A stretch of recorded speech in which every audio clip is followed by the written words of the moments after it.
Hi, how's it going? I'm Marlene. Thanks for wandering by. So today I want to ask you if you've ever done this before. Have you ever done this before? It's new to me because I don't typically do month ahead readings. So let's start there and talk about a month ahead reading that I did for this month of July 2025. So here's my little notebook and I hope you can see. So right here in the middle is the month ahead spread. This it's funny because I didn't write it down the first time I did it, but I've revisited it, and that's like the whole thing that we're talking about is revisiting cards throughout the month, or I don't know, few months, or just, you know, we'll talk about a month ahead spread. We'll talk about revisiting cards. We'll talk about repeaters or stalkers a little bit in this video, but let's start here with my month ahead spread because I'm really curious if any of you have ever done anything like this before. So what happened was I did a month ahead spread, which was really unlike me. Like I said, I don't typically do these. So I found one, must have been just like I Googled it and like took a picture of the image. I hope I have whoever made it credited, but I'll put up a picture of it as well so you can see it, but I also have it here, right? So leave behind, take with, outward focus, inward focus, and energy of the month. So I'm going to pull out a deck. This is not the deck that I've been working with this month, but it is the pocket edition of the Wild Unknown. And here I'll flip through some of the other cards in this deck as if you haven't seen it, but you never know. Like there might be brand new people popping in here. So this is the Wild Unknown. Very famous tarot deck. It has a very like significant place in tarot art history, modern tarot art history, because it changed the way that folks were making art for tarot decks. I don't know, I want to say, how old is this deck? This was like early 2000s, mid 2000s, or 2010s are we talking about? I don't remember. Anyway, the Wild Unknown Pocket Tarot, a deck by Kim Krantz. This is the little pocket version of it. I said pocket several times now. I don't have the bigger version of this, but anyway, this is the deck that we're going to use to like illustrate my point. And I also have an oracle deck that we're going to use to illustrate my point as well. I don't want to show you the current decks that I'm working with because I don't want to spoil anything for my end of the month wrap up, month gone by video. But this is the Sovereign Oracle. It is an indie deck, really inexpensive. There I think are several like expansion packs for this, but it is teeny tiny, and that's why I think it's going to be good for this, so that we can put lots of different cards on the table. But it has a keyword and 3 different like little I don't know, phrases, sentences, like little mottos. Are they affirmations? Stuff. I usually only kind of get into the main word there, and I don't often pay a lot of attention to that, which is, I don't know why. Is that weird? But in any case, we're going to use that oracle as an example when we get there. So we're going to use these 2 decks to illustrate my point.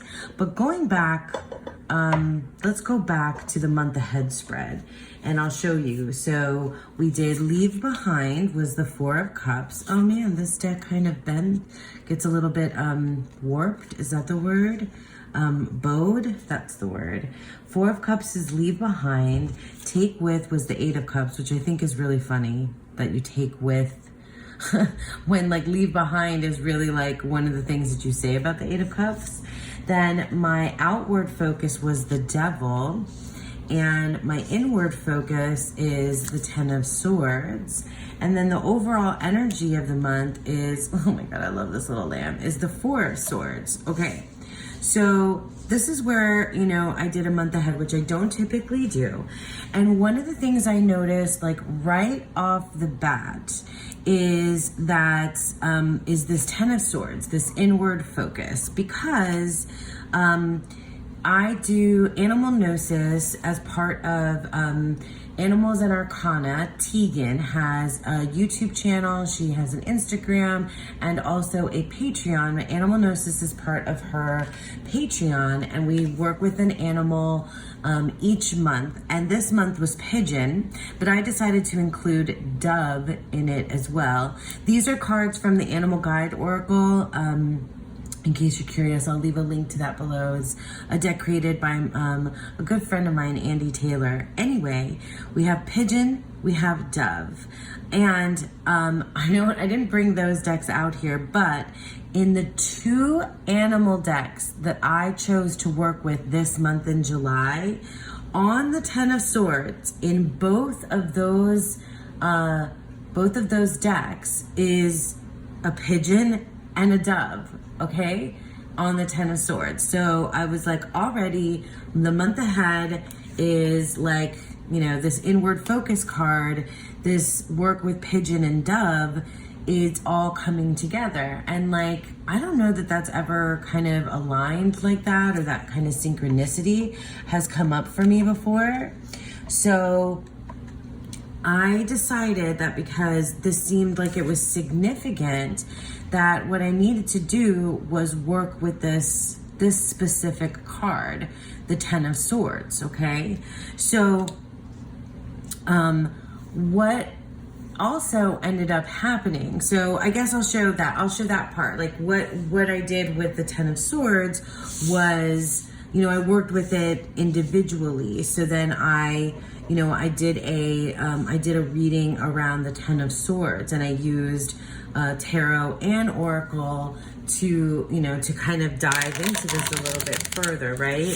I think I did did I do just tarot? I think I did like a 9-card spread.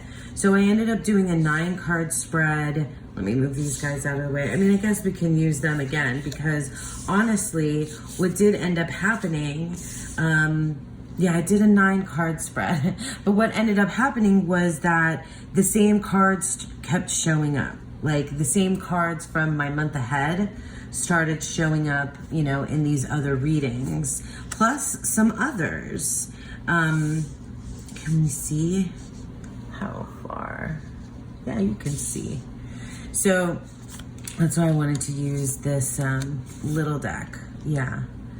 So I did, you know, with the Ten of Swords in the middle, and then, you know, a 9-card spread around it.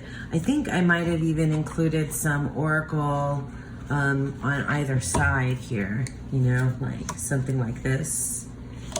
And this is just, I'm just, you know, demonstrating for you. I'm not doing, you know, like the readings. If I have a picture of the readings that I did to explore with the Ten of Swords, I will show you. I'll put up a picture. But, so I was revisiting cards, you know, one at a time, starting with this, you know, Ten of Swords. So I wanted to work with it further. And I'm not sure if I considered it like a stalker card, because it wasn't like I was pulling this card. It was that it just so happened to be part of this, you know, animal gnosis. It was just something that like it's stuck out, you know, it stuck out as something to work with. And then I also, let's see, so let me go back to, these were the cards from the month ahead spread. Another thing that I did was, like, I've been revisiting that month ahead spread with, you know, with oracle as well, you know, and so to see where things are, right, yeah, it's this. So at the beginning of, I don't think every week so far this month, Yeah, but a couple times I've revisited this spread just to like kind of check in and see like how am I doing with these things. And this is something I don't usually do. Like I definitely don't check back in with cards, you know, and I think it's a good practice, and it was something that I felt like really kind of called to do because of the way the month started right away with like I seeing the same cards. So when I investigated the Ten of Swords, some of those cards kept coming up again, and then I wanted to like intentionally revisit this spread and see, like, check in, see where I am with it. And so I pulled, obviously I was using different decks, but this will show you, right? So I was pulling one oracle card from different decks. So like I work with multiple decks in a month, and also taking a look at these cards, like different iterations of the Four of Swords. Like this one is so cool. That's why I'm excited to like look at a different deck again with these same cards, is to see like how the energy of the month has continued on in this way with the Four of Swords and this little lamb. I mean, this really is so interesting to me because it's like this innocence and this like third eye kind of vibe going on, like this innocence and purity and like connection to like, I don't know, like this is what happens when you're at peace, when you give yourself like the opportunity to like meditate and like take a seat and like sit back and like, I don't know. So that's really interesting. Sorry, I'm going off on tangents, but that's, my weird way. If you've been hanging out with me, it's my weird way. So yeah, I mean, that's another way that I was revisiting these cards. Something else that I did was then it started getting weird. Like it just started getting like I was seeing the same cards a lot. And I have tracked my cards before, but I started doing it like specifically this month because I kept seeing not just those month ahead cards, but others as well. So this is my card tracker in my journal, and I did a column for the majors, columns for the minors, and then tally marks for each one. And then every time I entered, you see, we're almost like, we're at the 20, today is the 20th. So that's, if you see that on here, I haven't entered in my cards yet for today, but I started entering in like all of my cards, and I do several, I pull cards like sometimes several times a day, but sometimes not at all. In any case, so you can start to see that like, cards, if I pull a card 3 or more times, then that feels significant to me. And it doesn't necessarily mean like a stalker card, but also like there's some reason specifically that I need to be sitting with and working with this card. Not necessarily that I need to like take action or do something specific or like move on from it somehow or get rid of it or whatever. Like I think there's just something that I can learn. I don't know. It's something that I was thinking about. I was talking to a friend of mine about this the other day, about like, what do stalker cards mean? What do repeaters mean? And I was arguing against the case that it means that if a card keeps repeating, it means that you're ignoring it or that you haven't learned the lesson of it yet. And I was arguing that because that was not the feeling that I was getting. And I'm not to say that isn't how I have felt about repeating cards or stalker cards in the past, but like this felt like something else. Like there was something to work with, but not necessarily like work on to advance in some way, or like something like, it didn't feel like it was like smacking me around, like saying, you're not resting, you're not, doing this, you're not. It was more like, hey, there's more to this card than meets the eye. There's more to gain here. There's more in this card for you. That's what it felt like. Not necessarily like you need to get your crap together, or you're not ignoring this, or you're not walking away from this bad situation, or you're not blah, blah, blah, blah, blah. That's not what it felt like. It didn't feel like my cards were yelling at me. But anyway, so I was having this like conversation with my friend the other day about this too, because they felt a little bit differently than and I feel like there's more to be said about like repeating cards and stalker cards. But anyway, that's like the little stalker card interlude. But so you can see like there's a good number of cards now that have been, at least 3, 4, times. But also, I did intentionally pull some of these cards as well. But in any case, what I want to show you is another thing that I did. So I grabbed those cards, right? And I was going through them, and all the cards that were like 3 or more times, and there was less at that point that I did this. So cards that I was seeing, more than 3 or more times was the point. And I've done this twice now. The first time what I did is I narrowed it down to 9 cards. Out of these, I picked 9 of them that I think there were only 9 at the time that I did this the first time, so I didn't need to pick them. So I picked, 1, 2, 3, 4, 5, 6, 7, now pull them on 8, 9. Okay, so I pulled 9 cards, and I did a Celtic Cross with it, with these 9 cards. And it was so cool because it felt like I was seeing where I was, and then I did it again, like just with these cards. And it was so interesting because of where these cards had shown up in other readings that I had done. So I did my Celtic Cross. Here, let's move it over just a smidge so we have room for the other side of it, and it was so cool to do this.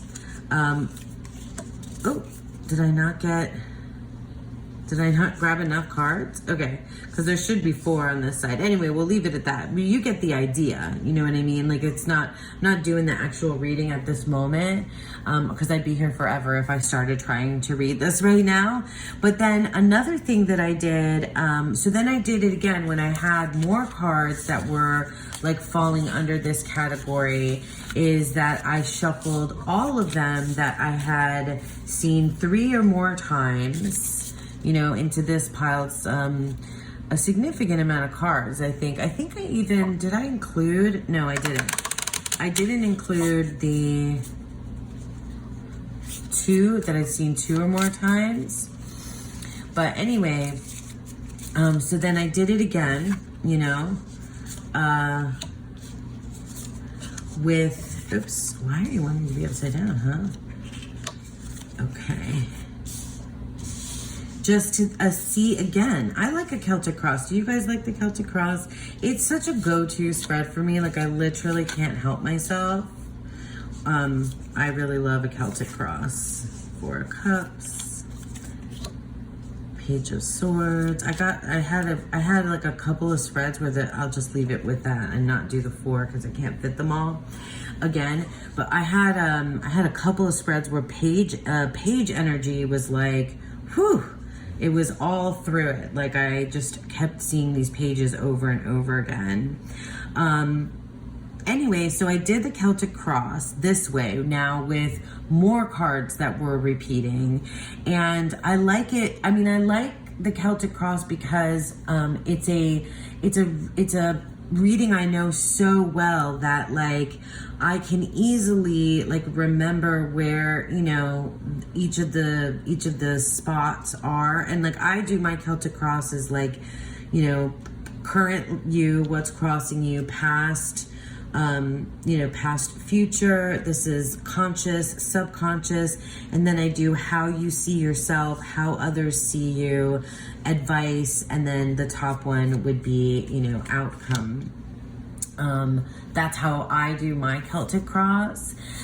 So then I was thinking also what would be really neat to do is to take, so like that's working, revisiting the cards that I keep seeing, but now that I'm like close to the end of the month, and I've been, and the Ten of Swords wasn't the only card that I worked with by itself. Like I worked with the Magician by itself as well, and the High Priestess I also worked with itself, and with Oracle for those cards as well.